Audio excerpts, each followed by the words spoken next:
Yuxarıdakı şəkillərə diqqətlə baxaq. Sizcə bunlardan hansı daha uğurludur?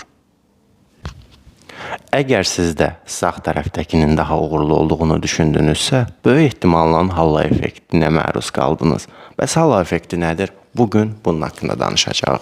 Beynimiz bəzən tənbəllik edir. Bir insanı aylarla müşahidə etməkdənsə, ən qısa variantı seçib onun haqqında fikir formalaşdırır. Misal üçün, bir şəxsin ayaqqabısı təmizdirsə, bizdə fikir formalaşır ki, bu deməli nizamlı bir şəxsdir, bu yalan danışmaz və işini təmiz görər. Amma bu isə tamamilə məntiq xətasıdır. Sadəcə beynimizin ilkin fikir formalaşdırmaq üçün seçdiyi qeyri-məntiqsəl bir variantdır.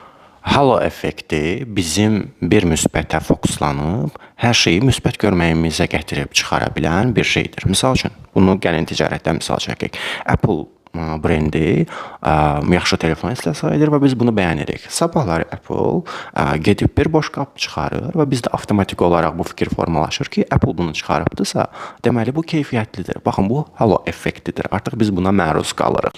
İlk olaraq dayan və sorğula. İlk dəfə gördüyümüz bir insanı dərhal yargılamaqdansa, onun haqqında fikir formalaşmaqdansa, ilkin 30 saniyə qaydasını tətbiq edə bilərsiniz ki, hansı ki 30 saniyə onun haqqında fikirləşin. Onun haqqında dərhal qərar verməkdənsə, daha məntiqli qərar verməyə fokuslanaq. Yəni ki, beynin bu halda limbik sistemi dayanır, artıq məntiqi tərəfi işləməyə başlayır.